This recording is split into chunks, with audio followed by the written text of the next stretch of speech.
So welcome to today's webinar. So today's webinar will be on the promising future of OBN technology. In 2023, OBN ocean bottom node service have gained significant traction, comprising approximately 35% of the total seismic acquisition market. This remarkable growth reflects the expanding application and innovations of OBN technology beyond its traditional role in an oil and gas production. OBN services are now unlocking new hydrocarbon exploration opportunities, extending the lifespan of marine mature basins and their infrastructure, and even contributing to the development of monitoring strategies for carbon capture and sequestration initiatives, CCS. Today's webinar is authored by Adriana Ramirez, TGS Chief Geophysicist and Technology Advisor, to explore the status and promising future of OBN seismic technology, with its potential to enhance subsurface understanding, exploration success rates, and data-driven business decisions. So OBN seismic technology stands as a crucial component of the energy industry's future.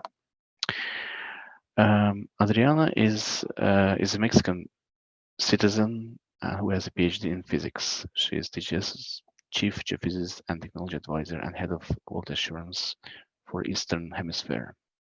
She has co-authored 4 patents and more than 50 technical publications.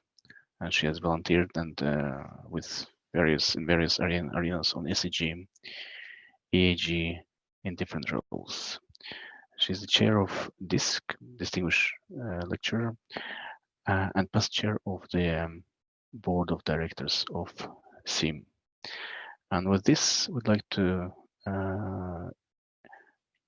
give a word to Adriana to present the webinar on OBN, promising future of OBN seismic technology. Please, Adriana, welcome. Thank you. And maybe it's just a reminder to everyone, please. This webinar Adriana will run a webinar, and please put your questions in Q&A box, and at the end raise your hand. We'll unmute you, and you can ask questions in live. Thank you. Yes. So, well, thank you very much for the invitation and the introduction. Today, I'm going to talk about the promising future of OBN seismic technology. There's a lot that I can say, so I will try to not say everything and just have a discussion at the end with all of you. But there's some important things that I want to share. But before that, just some statements. Pretty much what this says is that all the statements that we were making here are forward-looking statements, but you cannot use them to invest or to take financial decisions. This is the abstract that I sent when I was invited to give this talk, and I highlighted some aspects that I wanted to mention. So we're in 2023. We see that the OBN market is increasing. It's approximately 35% of the total seismic market in terms of seismic acquisition. And that's huge if you compare this to its history. We see expanding applications and innovations in the OBN technology. And these applications are expanding beyond its traditional role in oil and gas production. So these are some of the highlights on my talk, but I will explain a little bit more. So let's start with a little bit of history. It's not a complete history. I just want to give you a little bit of highlights so that you understand or you appreciate together with me where we are in the industry today. So if we go back to the 1930s, actually, that's when the oil and gas industry started to go from onshore seismic to offshore seismic. And it was using explosives. It was using the same technology, the same kind of seismographs that were used for onshore. They were packed and used offshore. And literally, most of them, especially the beginning, was in lakes and very shallow water. And sometimes they place the nodes with poles, and they actually measure things literally strings. This is just an example of a patent from 1938 by Owen and Vine. There's other patents in this time period, but just to see the interesting fact. So these are 4 component seismographs that were placed in the seabed with a ballast. And then the bombs, the charges, the explosives were here. And then it was actually, I mean, the recovery was earlier version of what we are trying to do or what we are doing now, which will pop up, it will detach from the ballast, it will pop up with a kite, which is like a balloon, and then you will be able to recover it from the surface. Then we went to, oh, well, this is all wrong. Anyway, the 1950s. So we had, in the 1950s, pretty much floating streamers became the norm. And around the 50s is when, in late 40s and in the 50s is where offshore explorations with seismic took place and started just to grow and grow and grow and became a large scale type of exploration since the 1950s. But that was establishing floating streamers. There were some few ocean bottom cables, and there was also the use of ocean bottoms, mostly by the naval, in particular in the United States, like the Vela Uniform program that was looking for nuclear explosion detection and identification of where it happened. So it was very, very much like a niche type of technology use. And then in the 70s, it started to evolve again. Again, there's the evolution continues. I'm just giving you some highlights. So for example, WOI, this company, WHOI, developed the analog OB ocean bottom hydrophone, and it was mostly used for refraction experiments. And it was, for example, 4 of these OB, I don't know if they were particular from this company or not, but I know that after an earthquake in Bermuda, they placed 4 ocean bottom hydrophones to monitor the aftershock. This was a 6.2 magnitude earthquake in the 80s. So again, technology was there, it was evolving, but it was not as used as today. And then in the 1980s and 90s, that's pretty much the evolution that led to what it is today. So for example, that same ocean bottom hydrophone got its 3rd generation. It was a 24-bit node.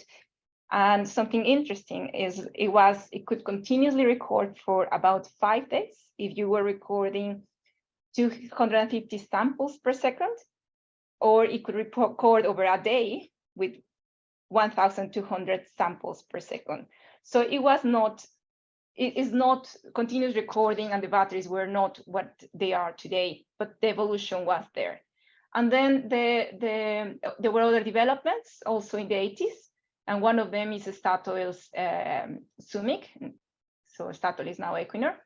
And they made the first 2D 4-component acquisition in Tommeliten in the Norwegian continental shelf. And interesting is now it was used for 2D, and this is a drawing, a photo of this Seismic. So it was actually a node, and it was 4 components as well. And they actually used it to do PS imaging. So PS imaging dates from these times. Then other groups like the Marine Dynamic Group developed ocean bottom hydrophone and also seismographs that will measure 3 components. And in the late 1990s, the commercialization of ocean bottom cable happened. That's mostly by Western Geophysical, I believe, or Western Geco eventually. And 3D seismic on the streamer side is pretty much when it really starts in the 80s. In the 90s, it starts taking more of the market, and of course in 2000s it was quite big. So that's more or less the evolution. So now let's go into the beginnings and the path from there to now. So since then there has been a lot of innovations and a lot has happened. So what I'm showing here on the right is more the streamer innovation in terms of making different passes and trying to cover and measure the data in different directions. So this is the classic narrow azimuth. This will be equivalent to 3 azimuths. And this is 3 azimuths combined with wide azimuth. And there's a lot of evolution on the streamer seismic. But then the evolution on the ocean bottom seismic is that you can measure not only in one direction, but in all directions. So it goes from 2D to 3D. And then you start having self-contained nodes. You start having free-fall nodes, pop-up nodes that you can recover without having to use an ROV or to have them connected by a cable. Then there's other innovations like to try to retransmit or recover the data that has been measured with acoustical telemetry to the near surface, or electronically telemetering via cable. There's also permanent installations, like for example, the first life of field seismic was with in Valhall by BP. And this evolution starts giving you much better data quality. And we have cables and nodes. Now, the nice thing about full azimuth is, I mean, this is a picture that I have found in the internet, and I tried to do my own, but you have probably seen something similar. So depending on how you illuminate something, the image that you're able to get is something analogous to this cartoon here. So if you illuminate in this direction, you will see a circle. If you illuminate in this direction, you will see a triangle. If you illuminate in this direction, depending on your sampling, you will see another triangle, but for example, it could be more noisy. So but the advantage is that really with full azimuth, when you can see all directions. So it does give you an extra level of quality. The fact that you're measuring with a more sophisticated type of technology. And how did that quality end up making a difference in our value chain? So this is the exploration value chain. I'm sure you're familiar with this. So when you go from a regional screening, and then at some moment you start focusing on basins and you are evaluating the basins. Then you, for example, when there's license rounds, then you might already have selected a basin that you're interested in and a territory that you see where there's some prospectivity. And then you will go through all these all the way till you have your drill and hopefully your first drill and your discovery. As you go in this direction, your seismic quality needs are increasing. And this traditionally has been the territory of streamer seismic. Now, OBN has come mostly here. So it has come as more traditionally, I'm talking until recent years, for field development and production. So once that you have a discovery and you start understanding, or you need to understand your field, then you need to start planning and you need to sanction for production. So for that, you need a much higher level of detail, and you need to understand compartmentalization, risks, fractures, everything. So sometimes, streamer is not enough. As I said, your data quality needs are increasing. And OBN has demonstrated value in this part. And there's different examples that we can go through, but I will just give you a little bit more insights of why OBN has become the tool that it is now. So one aspect of OBN is that the receivers are stationary as opposed to the receivers that are moving in the streamer seismic. So that aids you in the quality of your measurements. So you have less weather downtime. That is also the quality of your cost or time in the field. Less time in the field is important, because when you are in the field, you have lives at risk. So it's good to have less weather downtime. It has no soil noise because your nodes are stationary. You get very healthy low frequencies. You don't get low frequency noise. That is due to the movement of the soil. You have good repeatability, hence production monitoring. They are not connected to the vessel. With all the improvements and in the technology, particularly to batteries, in the case of nodes, continuous recording is possible, and you can have batteries life that are over 150 days. There's no operational limits in terms of azimuths and offsets. Of course, the limits are your cost and the time that you're going to stay in the field. But you can measure full azimuth. And nowadays that we are working so much with full waveform inversion, it provides you pretty much natural long offset measurements, because your nodes are recording all the time. It doesn't matter where your boat is shooting, they are recording what is happening. Another thing that helps, especially for when you are nearby infrastructure, is that you can deploy the receivers closer to the infrastructure. So you don't need to have such a big gap as you will have when you are doing 3D streamer seismic. The other part is your source sampling is actually a source carpet. It's a 3D source carpet. That's part of the full azimuth part. That is natural, comes natural and easy for a 3D survey with OBN, and is not natural and easy with streamers. So as I showed in the previous maps, in the heat maps, you can see that the illumination for streamer is much more limited. And you have force component measurements. That is something that, even though we have measured and we have used since the 90s, the truth is, to this day, the 4 component measurements are not fully utilized, and that's one of the aspects that we should be leveraging more and more in the future. Again, the 4 component measurements, so we can allow you to combine interpretation of shear and pressure waves.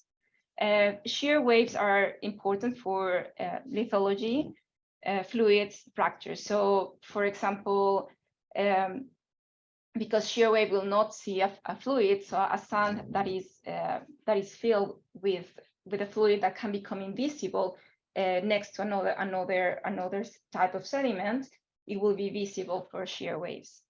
As I said, PS processing has existed since early on in the 90s with the first with acquisition of Tommeliten, and it was processed that way. Is something that now I see that is taking more and more, but it has been there as a niche, and it has, for example, some of the most famous examples have been for imaging through gas clouds.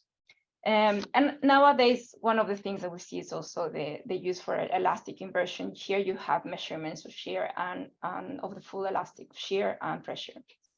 Other advantages would be the quantification of amplitude anomalies. Again, well, you have full azimuth, you have better representation of what you are trying to understand. You can have S wave as a direct halocarbon discrimination, P waves for flat spots and bright spots. And again, repeating a little bit myself, the ultra long offset extraction with technology, modern technology like deep blending, allows us to do long offset FWI. So we know all these advantages, and often it has been said, and actually you can see this in the number of surveys that different companies acquire. Once that you start acquiring OBN, you continue acquiring OBN, and it has, well, disadvantage I have repeated already. So this is an example of a case in which streamer was not enough. And this is the Clare field. So the Clare field was discovered in 1977. That was 2D seismic. Someone referred to this as paper seismic because it was literally printed out and interpreted in paper. So it was discovered in that time, but it was so complex, the structure, that it was not possible to develop the field. And it took several generations of seismic before it was ever gone into production, which is in 2005. By 2000, there was a study with borehole seismic where they understood, or the recommendation was to go to the ocean bottom and record OBS to be able to understand how fragmented the reservoir was, and to be able to get to sanction the field for production. So then in 2000, there were two the OBS lines that were acquired, and they started to allow to get good quality imaging. And then by 2002, there was the first 3D survey acquired for this field, and that's really what led to production.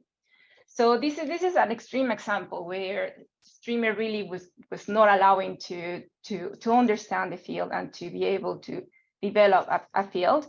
But there are other examples like that, and there's of course complex territory where, in order to go to field development, to understand your field and to go into production, actually OBN has been important. And that's what I said once, and once that happens, then there's a lot of new services that are acquired for monitoring that often are as well with ocean bottom seismic. And that's the reference. So some observations. I have said a lot about why this technology is important. However, all the way till very recently, 2016, the surveys were quite small. They were limited to production, to field development and production. And you can find examples. For example, in Northwest Europe, most of the surveys were less than 50 square kilometers, some even around 20, 30 square kilometers. So they were focused, even though they have a lot of advantages, they were not used for exploration because they were, first of all, they are expensive. Second of all, they were focusing in such a small territory that it was literally just for monitoring. So if the technology is so good, so why it's not taking or has not taken up all the way here? And there's tons of explanation, mainly cost and the history of the industry. So one, it was seen as a niche. Not all the companies had access to it. The ones that had access to the technology and understood their value continue using that technology, but cost was restrictive. So it was pretty much just used, as I said, for production. And we know the history of our industry, the cyclic industry. We have downturns, we have upturns.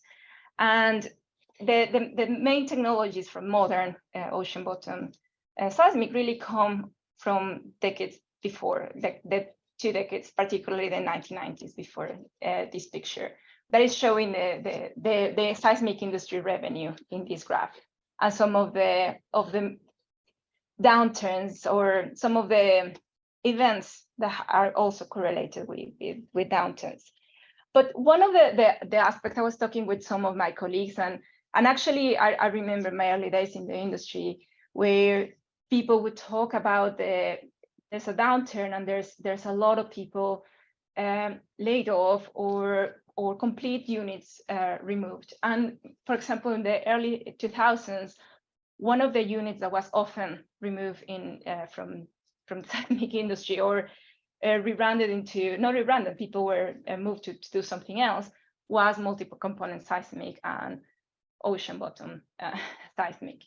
And that means that not only there was a cost restriction, it was also over time a restriction in terms of knowledge. And it happened. I mean, you can see it you can correlate the history, talk to your colleagues, and you will see that every time there was a downturn, that was one of the first areas that will have an effect in the skills. I'm talking also about the processing skills. So those skills were lost. However, nowadays, after this downturn, we have seen an increase in OBN, and we believe that is going to continue increasing. But something happened in this year that is quite interesting. So, and that actually TGS has been part of. 2017 and 18, that's when we started. It was the acquisition of Utsira OBN, and that was the first large-scale, densely sampled OBN survey that was acquired for exploration. And as I said, the cost was restricted before that, and it was a huge jump in the amount of area that was covered. So we're talking that this is in Europe, this is in the NCS. Before that, it was rare to see something between 50 square kilometers and 200 square kilometers, and I'm being generous. And then in these seasons, the acquisitions that they were acquiring 2 seasons, it was 2,078 square kilometers. But what happened is that the shared economy had taken over, and the multi-client model allowed to bring down costs and share the risk. So by not being one company within production acquiring a proprietary data set, and instead being a group of companies acquiring It was TGS and AGS in that time, which now is Carbon Access. So they acquired a larger area and they licensed it in a multi-client model.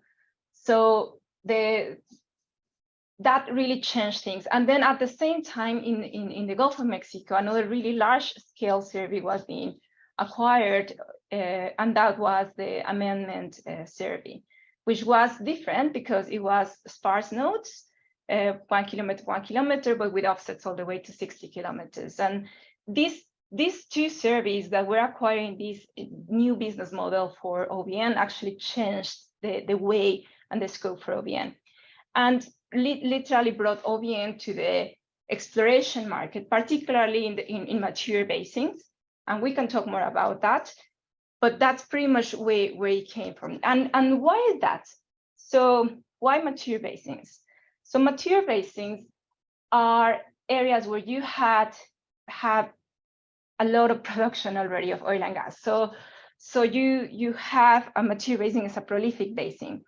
And your infrastructure quite often has been paid for. So you have invested quite a lot. And even if you have not been paid for, you have invested a lot in your infrastructure. But as time passes by, your production will go down. And when the production goes down, your infrastructure can become a liability, or you can end up decommissioning it, which is also a liability. It actually costs money and years to do that in a safely and environmentally safely manner. So that's a moment in which you try to look for what you haven't found, which is nearby your infrastructure, for the oil that you haven't found.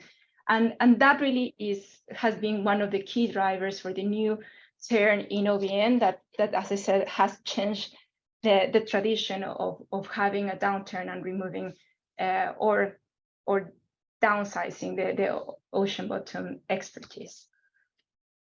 So this is a little bit about this survey that I mentioned. And just to show you what I was referring to, this is the footprint that we have in TGS in the Gulf of Mexico and in the North Sea. And it is quite a large footprint, as you can read here, in terms of OBN. You can see also our 3D in the back. Now, this is Utsira OBN over here. And then in the north is something that we just, is Handel Terrace that we just finished acquiring. And then in the south, adjacent to it, we are acquiring now Sleipner. If we zoom in just to Utsira, this is the polygon. And here, I'm just showing you the difference between the amount of OBN that has been acquired in the world versus the amount of streamer. So this is 2,078 square kilometers of seismic acquired in 2 seasons. And then you have all these polygons that you see here are all the 3D streamer seismic that has been acquired in the same area that actually overlap at some moment with Utsira OBN. So actually, this is more than 70 surveys of 3D seismic. So it's a lot of generations of 3D seismic, streamer seismic, and then OBN coming here, making a mark and making a difference in trying to find what you haven't found with all that information. So if we add the amount of square kilometers covered by these 3D surveys, is more than 20,000 square kilometers of 3D seismic, over 2,000 square kilometers of OBN seismic as a new generation to change the way we explore, at least in a mature basin. So what we have seen after these years that 2018, 19, 20, where we started acquiring these large OBN seismics, we can see just the heat map in terms of OBN, contract OBN in the world. So this is between 2005 and 2015. And now here on the right, between 2016 and 2022, just last year. So what you see is that these two areas traditionally have been quite relevant, mostly for production in this time. And now we see that it's not only production, but also exploration that is taking, and is not only proprietary, but also multi-client. And it's no news to you that TGS acquired Magseis recently, and now we are a single company.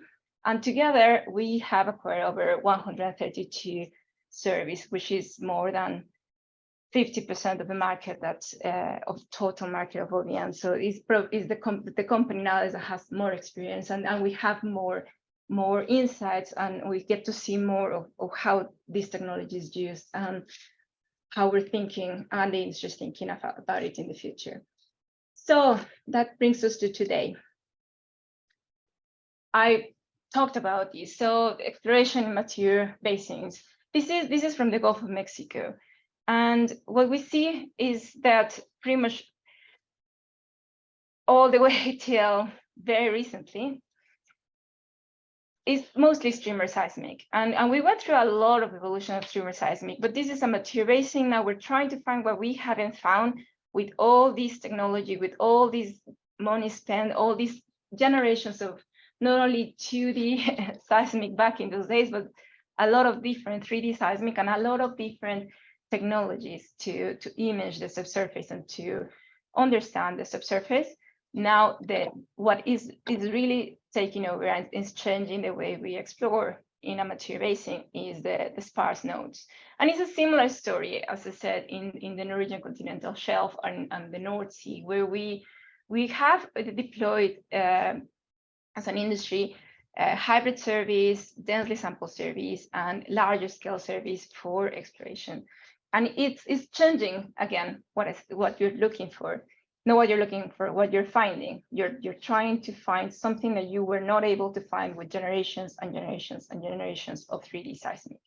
And the full azimuth, the long offsets, the new technology like full wave inversion is really what is making the difference.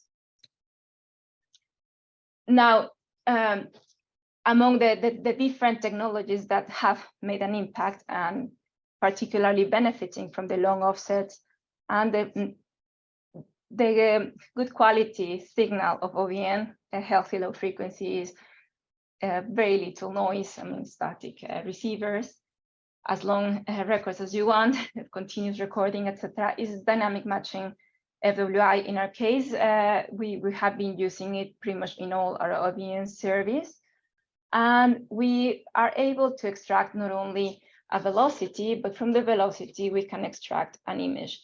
This is happening everywhere, and this is happening also in streamer. But the quality that you're able to extract with full wave inversion and OBN is superior in my view, and often takes you faster to a solution earlier because you have the value of low frequencies. In addition, of course, you don't need to, you cannot forget the sources. And we are now having more low frequency sources and more density of sources. We have better technology on the source side as well that can match the quality and the advantages of OBN. So, I mean, this is part of what we see today and that we see as the future, and eventually the future very likely could be from the measurements to full wave inversion to the image directly without having to pass through all the processing. That's the future that we had envisioned for a long time, and that we are seeing that is happening nowadays. This is another example from the North Sea. This is an example that I have mentioned before of a field that was discovered in the 70s and was sanctioned all the way to 2005. And this is, again, extracting long offset FWI and using dynamic matching FWI. So you see starting velocity, full wave inversion, and we have the dynamic matching FWI image, which is pretty much the gradient of this velocity versus an RTM image. And the details that you are able to extract, the continuity of events, especially where you lack enough illumination from your seismic, the information is there. FWI is able to capture more and more of that information. And I will show you one more example. This actually, the dynamic matching FWI was taken all the way to 40 hertz. And I will show you an example which is more like what I was saying in terms of you get the data, you put in full conversion, and then you get an image. So this is pretty much early processing stage. So actually, I think I should have deleted this slide on this slide. Now there is, that's the one I want. It is the same, but it's a different picture. but it's the same data. So this is from NOACA, from the NCS. And this is the image that we're able to get from full frame inversion after 15 Hertz.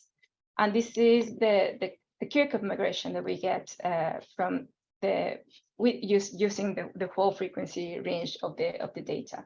So what we see is here in the deeper section, we don't have illumination, but we're able to get this illumination, these reflectors that can be better characterized. For example, these fractures over here is very hard to characterize here at a very early stage. So this is pointing, I mean, by early stage, I mean the full processing of the data has not finished. The full model building has not finished. This is going to be taken through tomography and higher frequencies and reflection FWI, but even at this stage, we're able to already extract much more information. And as these technologies progress and the quality of our data keeps on progressing, we're going to be able to do this without having to process the data in a more traditional way. At least that's what we believe, which will bring efficiencies and will hopefully start reducing as well the time from acquisition to image that is drill ready. I filter the Kirchhoff just to the same level as the full waveform inversion image, just to show you that even if I just limit it to the same low frequency content, the information I'm able to get in full waveform inversion image is much more than in the Kirchhoff migration. And again, this has different components. So it is full azimuth, it has long offsets, and it has very healthy low frequencies. So this is some of what we see towards the future. This is the velocity model that was used for the extraction. But we also see advantages or opportunities in other areas beyond oil and gas, and that one of them is carbon storage and monitoring. So the jury is out here. We don't have a final word. Nobody has a final word how monitoring for CCS is going to happen. But what we are seeing and we have been testing through MagSize has been, for example, high resolution, ultra high resolution streamers like XHR with sparse nodes. So sparse nodes are used to get the velocity. Of course, if you have an existing velocity, you can use that, but sometimes you want to either refine your velocity or you need a new velocity if it's a new territory. And for baselines, pretty much you can also go all the way to dense nodes. This is a matter of cost and risk and goals that you have. But we're seeing here nodes appearing and appearing in this area as well. So as you go into the value chain of carbon capture, ones that, for example, that you want an early warning system, one of these early warning systems is going from literally 1 to 100 nodes. I have a dedicated place to you put that node and you shoot you shoot frequently or regularly, or when you are trying to measure, what you're looking is for differences. So if you put your node in an area where you don't expect changes, every time you go and acquire, even though it's just one single node, every time you acquire data, you expect to see something very similar, just differences in noise or sea wave conditions. However, if you start seeing something that starts brightening up in between the different reflections or measurements, then that's an early warning that can trigger something else. And for that, you need to plan, but that's nodes are being used for that. Okay, it's very little activity, not huge amount of money for us, but this is something where nodes can play a role. And then again, for monitoring, it's a similar story as for new baselines. It will depend on how often you have to do it, what this early warning system is triggering, what kind of needs, and also what's your baseline. So if you're going to have a baseline, you try to match that to your monitors. But it's interesting to see how it's taking also ocean bottoms are technologies, seismic technologies also having an influence on new energies. Okay, so I'll finish soon. This is this is just one of the examples that we have. This is the work of Max size on Oversleipner, where there's densely sampled nodes and sparsely sampled nodes at 500 meters, and there was an XHR on top, a streamer survey. So just to see how the technology for inversion, even with very sparse nodes and relatively shallow water is less than 100 meters, you can see these different time depth slices, where you see the seismic on the left and the dynamic matching FWI on the right, and you're able to interpret the full waveform inversion directly in the models. Now, if we combine it with the XHR dataset and the PSDM QC stacks, then we can make an overlay, and again you can see how the structures and the injected starts coming up. And this is with the XHR, which was acquired at the same time. So it gives you a velocity that allows you to image and also allows you to say something about what you're encountering, like this channel here or these injectides over here. So again, it's OBN is making an impact in other areas. I will skip the part of sulfide massive deposits, but it has been actually also used for offshore mineral exploration. I don't foresee this technology to be used more for mineral exploration offshore, because is not exactly is very likely not the right technology. But for scientific experiments in so many different areas, even whale monitoring, ocean bottom seismic has made an impact. So it's not only subsurface insights. We're seeing that it's starting to have also a role in CO2 explorer storage and in other technologies like scientific purposes. So I will finalize with the promising future that we see. So first of all, we see that the market is continuing to recover. I mentioned already that the global market, well, it is recovering, but this is the share of OBN. So OBN is steadily increasing over the last years, and it's taking is making an impact. Now we have seen that the market has been, for example, for streamer market, it has decreased in terms of, for example, the vessels available. Just a few years ago, we had over 40 vessels before the pandemic that were available. Now we're around 15, and in the height we're in some years back in the number of 60s. But so we see the streamer market has been under pressure and is much more reduced than it was in the past. But what we see is the OBN market is taking larger share.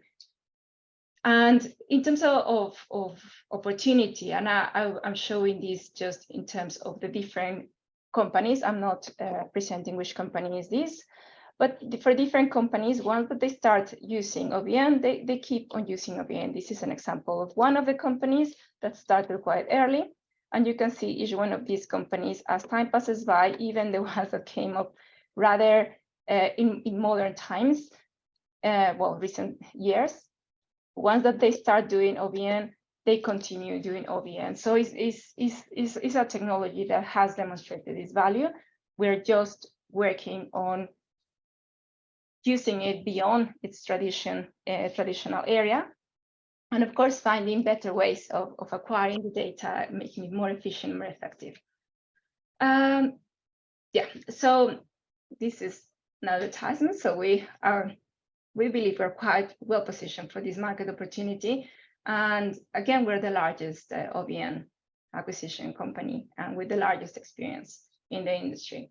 And today, I will not talk more. I will actually go to questions and answers. But just, again, I said something about it, and we can talk about it at any other time. The source side is also important. So we should remember the source side. And we have done a lot of advances in terms of sampling and frequencies on the source side as well. So that's the story I wanted to tell you. And thank you.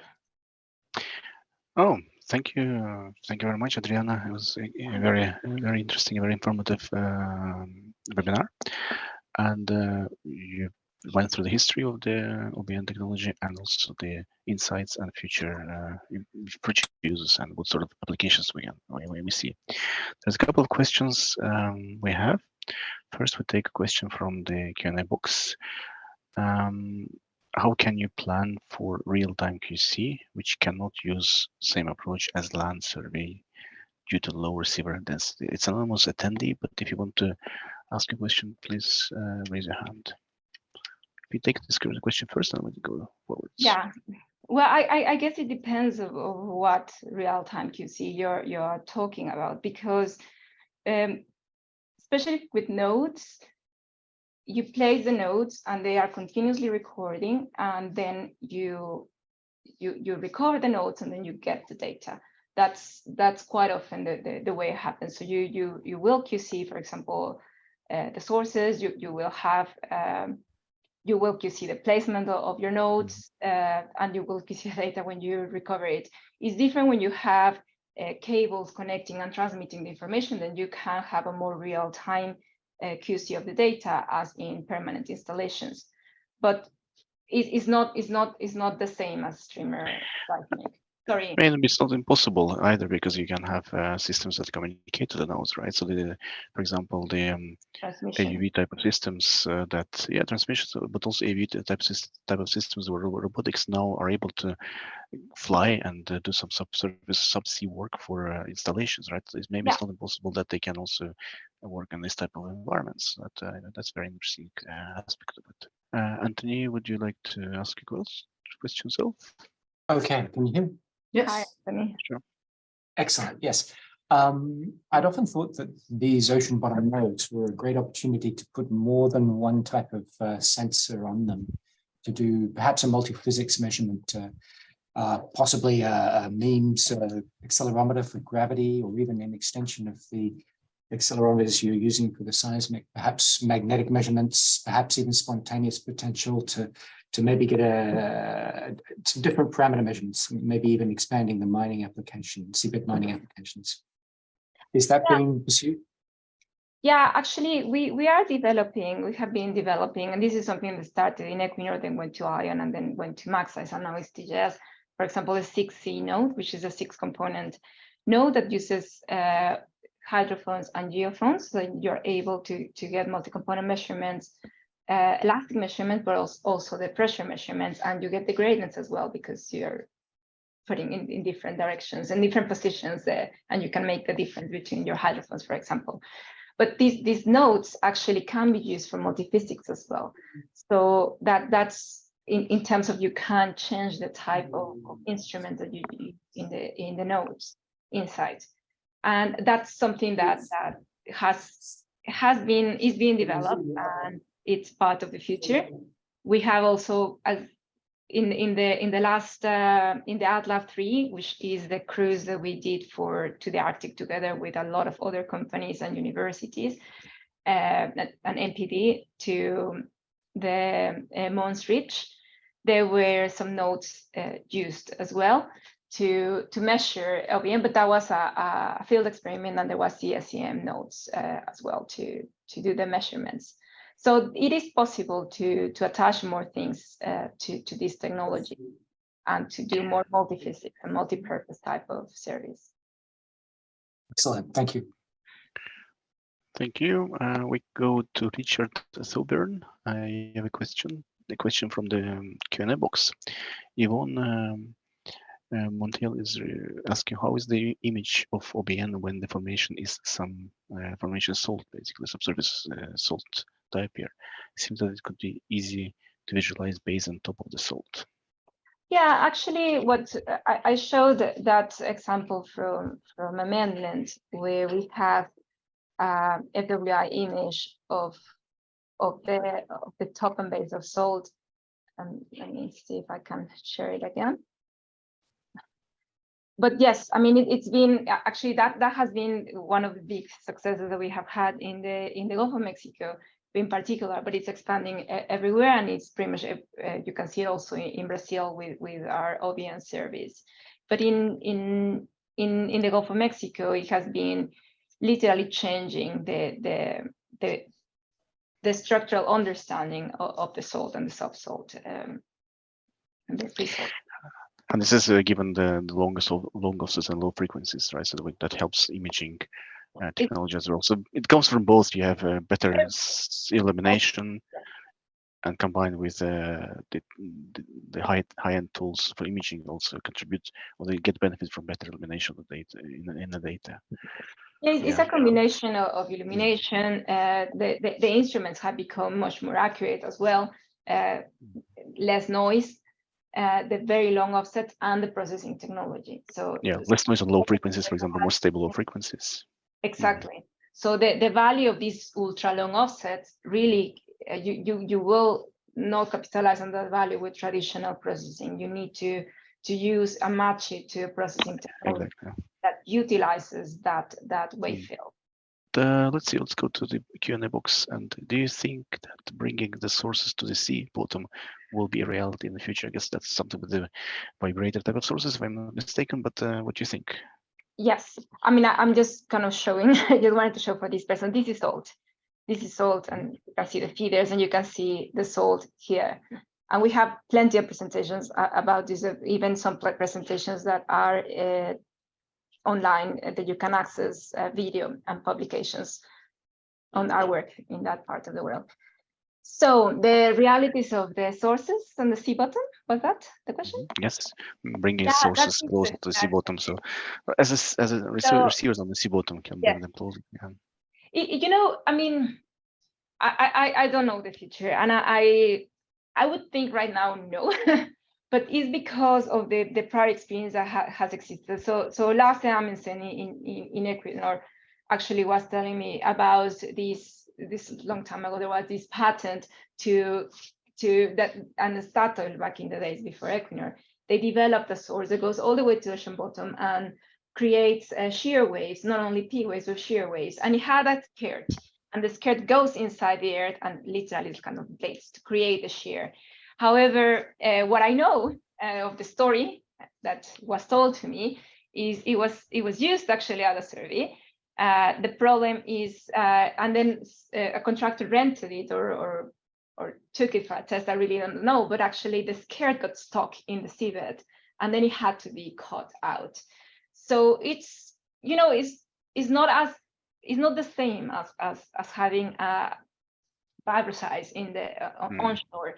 So the technology might come at some moment, but on the other hand, we also need to capitalize on the processing side. And I mean, we already have low frequencies, long offsets, long surviving batteries, but on the processing side as well, we are now moving more and more towards elastic flow conversion.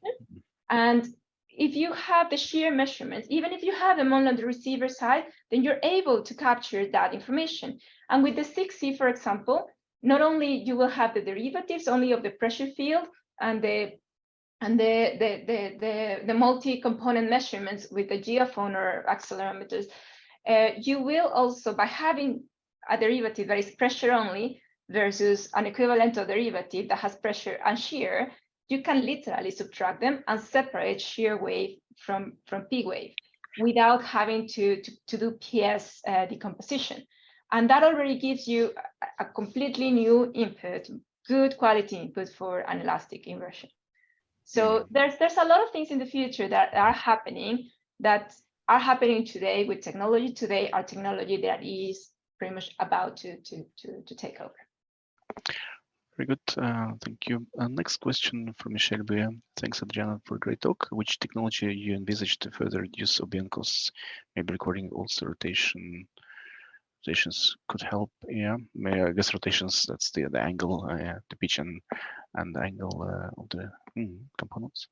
Well, OBN cost is a difficult one because, I mean, let's be honest, OBN is a technology that has been taking over larger market share, is actually now in a mature state that we can say a node is a node. I mean, they are different, of course, there are different nuances to each one of them, but we can use different types of nodes, even mix them, because we actually understand how to use them and how to process them. But the market, the OBN companies, ocean bottom seismic companies, not only OBN, have had a very hard time to have a sustainable cash flow. So in reality, a sustainable cash flow, a profit, has not happened for this industry. And when we talk about even lowering more the prices, it's a very tough question. We need to be healthy in both directions. So of course now we acquired one of these companies that was very successful, but still the sustainable year-to-year profitability was not there.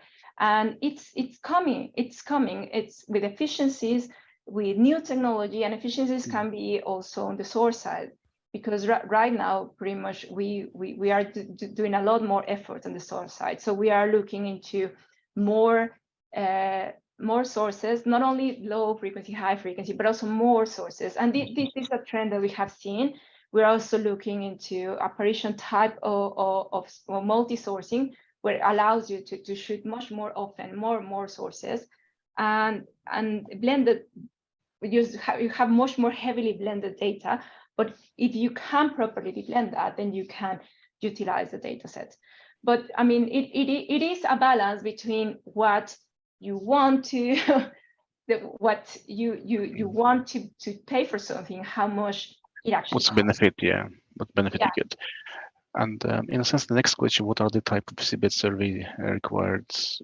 What are the type of, I guess, seabed surveys that are required for OBN, for shallow OBN?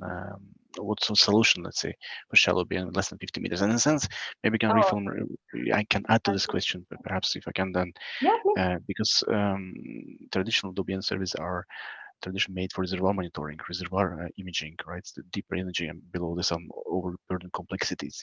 But of course, if we can extract the benefit of the shallow imaging, then adds the usability of the data quite a bit, especially with these shallow environments or HECs risks, monitoring over injectors, for example. What do you think about that? Okay, so you're talking about shallow imaging for standard bathymetries.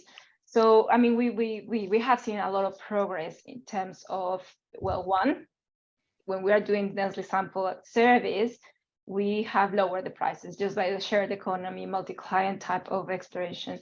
The other part is imaging with multiples. The amount of source, the source coverage has also increased thanks to blending and deblending technologies.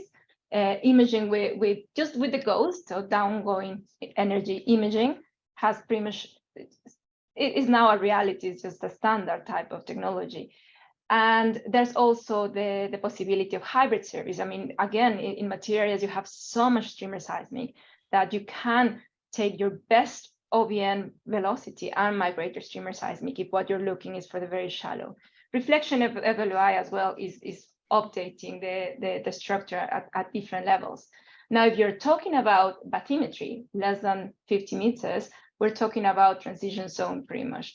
And OBN has a role there because you cannot even take the streamers to water depths of around 15 meters, right? So over there, you have to use nodes. And that's actually an area that if you were to look for CCS in such a type of territory, nodes will be your solution as well. Both, it brings both the acquisition, but also on benefits on processing side, on the imaging side, or FWI type of imaging, to get the most out of this type of data. Can we go to, we're not a bit over time, but I think so many questions in the chat box. Maybe we can take some questions. Let's take Ken's question. How do you see, Ken Anderson, how do you see advances in OBN acquisitions to drive efficiency that is needed for large scale exploration and CCS, low margin business? How far off are we from a fully autonomous OBN acquisition? Fully autonomous OBN acquisition. Well, it has become much more autonomous, right? I mean, we are, and we have tested and shown our results on drop nodes, for example, on Atlantic margins, AM20 lab. We did drop nodes and then they pop up onto the surface and you recover them. So it's almost automatic in that sense. there's all other types of making things more automatic also with technology. On source side, for example, yeah. Exactly. And the other part is again, I mean, for example, the 16 nodes, you're getting all these extra measurements, all these extra derivatives in different directions. So it also can enable you to do a more sophisticated type of interpolation. And there's technologies that we have not used enough in this industry, which is just forget about regular sampling, not attempt regular sampling, attempt an irregular sampling, and then it's easier to deploy and not having to go into the specific point within certain distance of tolerance. And we know that, I mean, irregular service will not be alias, but will have extra noise. We are an industry that knows how to deal with noise. And if on top of that, we have extra derivatives, you will be able to use some much more on the receiver side. On the source side, again, is we're getting there. I mean, we had in AM20, we had 10 sources in an operation mode, shooting pretty much every 10 sources, we're shooting every 4 meters in line and 50 meters cross line. So you had a very, very densely sampled set of shots. And we were able to blend it and compare it to a pentasource experiment with much larger sources. And that also, I mean, there's a lot of tests in terms of lowering the source volume. And that means that you have, with the same equipment, you can have more sources in more places. So you can either have more densely sampled source carpet or actually like separate them a little bit more and cover more territory in less time. So it's both sides. I mean, and the technology is evolving. There's tons of ideas and patents. And again, we need to use what we have and invest in the right technology for the future. That's in fact the next question. What's your vision in terms of what type of nodes will prevail in the future? Conventional nodes, flying nodes, permanent nodes. I guess this is more in terms of deployment of the nodes, right? And that's your answer in a sense with the more efficient acquisitions. But if you have anything more to add to that. No, I mean, it's more coming from the needs, right? Yes, exactly. I think there's room for everything. I mean, and we have seen these over the years. We're still acquired to the seismic here and there, right? It's exactly what you need. I'm not here to sell you a solution for everything and say this is the solution. That's not my role. I'm a geophysicist at the end of the day. What I want is to solve a problem. So you have a problem, you're somewhere in the value chain, and you say, this is my uncertainty, this is my risk, this is what I want to understand, or this is my next decision. I need to find where to drill a well or just not drill a well here within this amount of time. And then you define what is it that you have to do, and also what you have done before. But what we are seeing as well is that there's new territories that are going from frontier to prolific basins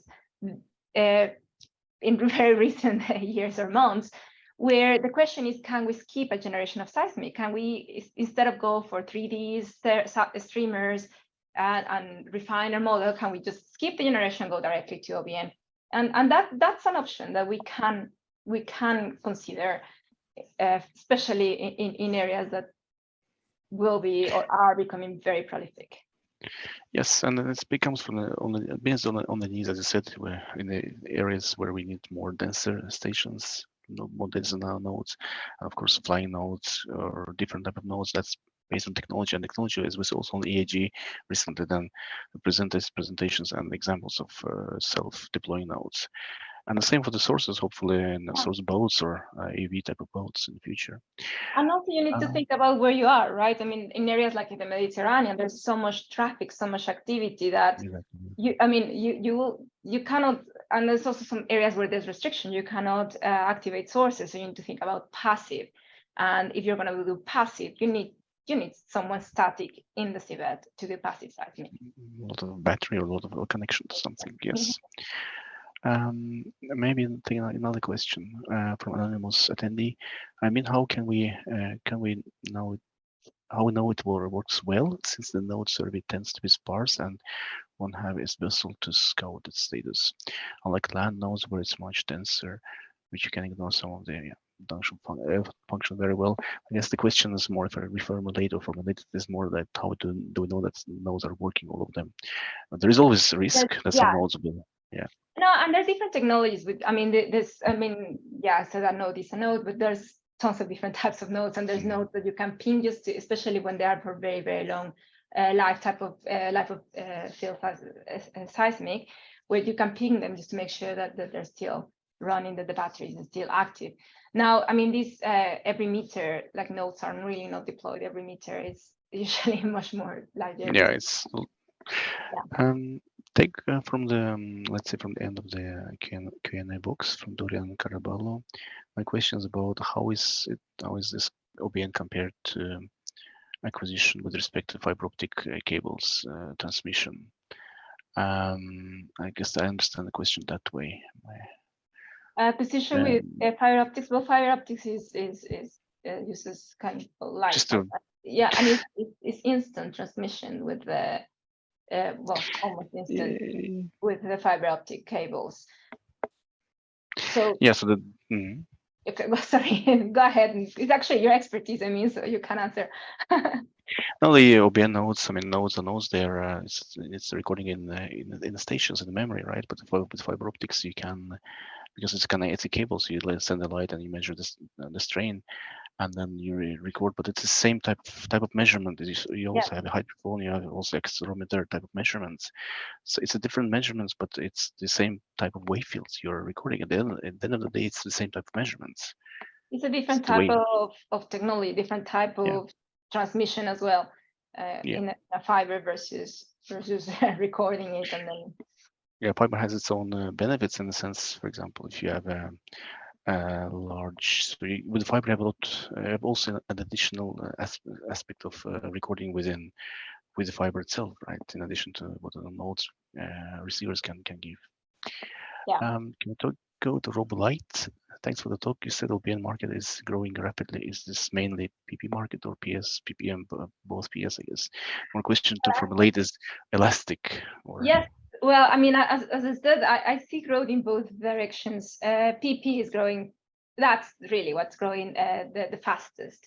But there is more interest for PS, and actually I am much more interested in PS. I've been working on PS for a while, even before coming to this company. But it's for several reasons. I mean, you see stands that are very invisible in the PP data. They often become visible in PS. That's huge if you're trying to understand your reservoir. There's of course the gas cloud, that's a classic one, but the truth is these invisible sands are quite important. There's also other types of scattering that you will get, sometimes contaminating your PP image, and it will not contaminate in the same way your PS image. The main part is elastic, and if you really think about it, I mean, we have to do it. We're using more or less 1/4 of the data that we're measuring, and it's expensive data. We need to use it and leverage it. And the research has been done. Of course, there's always new things to learn, but there's decades of research and of a lot of technology developed and tested that has to be fine-tuned or brought more into the mainstream. And more examples, of course, we need to show. But the technology is there, the measurements are there, and the earth is elastic. So exactly, the earth is elastic, and that's actually a very good point, because there are areas where the reservoir is below certain bodies, strong interface like choke interface that can create elastic reflections. And usually in PP type of outgoing type of energy processing, we disregard, we attenuate them. So we are losing quite a bit of, as you say, we are removing quite a bit of energy from the data. And of course, preserving it, properly migrating it, properly imaging it will give us more better resolution in the data set. Can we go to Graham Gillett, cost base? Your drop and pop tech looks to be not integrated. In fact, it looks quite expensive. So density of the area is very restricted. What are you doing to improve operational visibility and the cost base? I guess this question, if I formulate it, is more of density or sparseness of the nodes, right? Again, question is, it's back to the benefits, right? What's the benefit and aim of the survey? It depends on your needs, your benefits, what your goal is. And of course, yes, the technology is evolving. It's not, I mean, I'm saying that we have the final word on any of the technologies. They are all evolving, but the market has been so constrained, right? And we have had so long downturns that it's actually quite nice to see so much progress and innovation despite the economy. So it's going to continue to develop, that's for sure. And I think a better answer to this question is go to our website and read about our technology, particular to different type of OBN niche technologies. Yeah. Thank you, Adriana. Thank you. Another question I have, we have 3 more, I think, questions has come, and it's very, very good. So can you please tell us more about the physical limitations of OBN, battery life, water depths, temperature, current limits, salinity? Thank you. I guess maybe we can add that this is also depends on the type of the producer who provides the measurements. There are some nodes that are designed for certain depths, certain nodes designed for other depths. Also, there are solutions that are designed with in-well measurements, right? But what would you like to, And there's of course the fiber optic type of installations as well that we have talked about. So I mean, particularly to TGS, we have the technology and the expertise of all the way to 3,000 meters in terms of bathymetry. We do not, by choice, we have not specialized in transition zone, though Maxsize actually, or well, TGS now, but Maxsize actually has developed nodes that are widely used by other operators in transition zones. So the nodes are there, but for us, we focus on more traditional medium, 50 meters water depth all the way till 3,000. So transition zone, like very, very, very shallow, like less than 30, less than 15 meters. That's technology is there. We don't use it. But I mean, in terms of life of the nodes, I mean, there's nodes that can last 150 days. I mean, there's permanent installations, so sometimes you connect them with a cable and source electricity to them to actually last longer. It's also about how much you're recording, how often you're recording, how much data you want to store. There are physical limitations still. Or if you have like a transmission one, like in a permanent monitoring with fiber optic, then you're transmitting the data, you're not recording it, and that has a different time. It of course depends on the technology, the purpose, the need, but we have, as an industry, have an extended set of solutions. Of course, and then it's also worthwhile to say, as you also mentioned earlier on, it's not only active but also the passive monitoring, right? So we, with the ability to place the nodes and have them there for 150 days or more, or a year, for example, then you can monitor them over the injectors. You can monitor the lower burden with these nodes. So that gives you information over time, and if you can connect to that with the permanent systems, of course, that's an additional benefit to that. I would like to maybe question from anonymous attendee. In land acquisition, the GeoPhones are going to low sensitivity phones, 5 Hz, and most ocean bottom nodes have GeoPhones up to 15 Hz. Do you think OBN would benefit using the low frequency GeoPhones? I guess the OBN nodes themselves, they have different type of technologies. It can be GeoPhones, can be biosensors, can also be from fiber optic type measurements. These are, 50 Hz is more of a reference frequency for resonant frequency for GeoPhones, right? But there are more than GeoPhones. It's not the measurement. It doesn't reflect the lowest measurement that you have. No. So I mean, it's like, for example, it also depends again on the frequencies in your sources. So it's not only the frequencies that you measure, it's also the frequencies that you emit. But we, like in amendment, we have frequencies below. Like I think we started the full version 1.8 Hz. And there's frequencies below that, but that's pretty much when you start seeing some healthy frequency. But it depends what you send into the subsurface, what you're measuring, or if you're doing passive seismic, then you want to go into different range, and also how long are your records. But 15 Hz is not about the minimum frequency that a geophone is measuring. Yeah, and also maybe mention with the advances in in the imaging technology, the processing also comes maybe in the domain of inversion. So with the full wave inversion, with high frequencies, delivering the high frequencies, you may come towards the provision of impedance contrast. You can then directly maybe change into talk about the properties of the reservoir. So then this type of measurements that can provide us very good recordings, very clean recordings, good quality recordings, can help us then in further, as we discussed earlier in the webinar, to improve our understanding of the reservoir better. So that's really the main end point of improvements we're doing with this technology. Then a couple of more questions. So, do you think marine fiber size will become a reality? Well, I think it's already a reality, to be honest. There are tests that have been performed before, and also. Yeah, I mean, we saw Yeah. data this year, right? I mean, at Mhm. the EAGE, there was actually real data with marine vibrator. Again, it is in the water. It's still a pressure wave that is being produced. It's an acoustic wave. It's not at the seabed. We discussed already the seabed part of this, but we are seeing data now. So it's been tons of years and millions of dollars spent, but the data is there to show that it is becoming a reality now. Yeah, the Graham Gillot is asking about the 60 sensors, the sensitive to rotation components.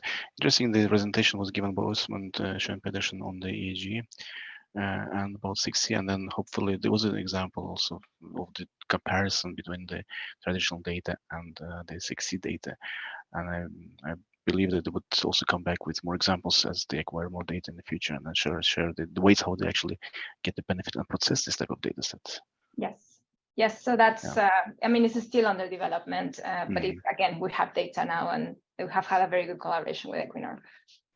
Yeah, very good. Yeah, and then my last question, we have most of the projects seem to be doing the 2 RVs for deployment recovery now. It's a large service with 3 RV and advantage to decrease the time of projects. This is already being done by the market players. Yes, but you know what? I mean, again, it depends on the survey that you're doing, how large it is, etc. For the deployment, quite often we're source bound, so it's not as much the time that it takes to deploy, but the time that it takes to acquire all the, especially with these very long offsets that we're trying to do our much larger coverages. So there are situations in ocean bottom seismic that bringing another vessel will not reduce your cost. or the time. It depends if you're source bound or receiver bound. I mean, and right now there's not enough receivers in the world for the plans and ambitions that the industry has. So and we can see that. I mean, we TGS, I said, we acquired Maxsize and we acquired a large amount of nodes by joining forces, right? And some of our services this year, our OBN service, are using nodes from other companies. We're still partnering and yeah, when some of the clients that we're working with other companies. And it's not because we didn't want to use the Maxis nodes, it's because there's not enough nodes in the world. And all the nodes from Maxis were already committed to something else. And there's so much backlog of projects and interest that some of the projects that were intended or hoped for in this year by our clients are not going to happen this year. They will happen next year. So bringing another vessel is not always the answer. No, but and also the data has been acquired, but also we have acquired over on the NCS on Norwegian Continental Shelf quite large data sets over Siri area. There's another NOC area. Then these data sets are available, and then as what we've seen, there was a very big improvement in the technology for processing of the streamer data set. There was jump improvement in processing of the streamer data sets, and then there was also recently a lot of activity, a lot of use of various advanced methods to process OBNs.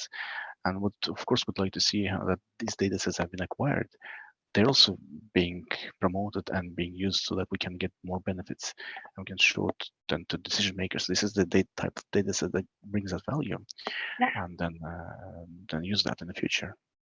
Yeah, absolutely. I mean, it is, as everything in our world, is an optimization problem between cost, time, technology, quality that you want, and effort that you are willing to make. So everything is an optimization problem, and that's what makes it fun.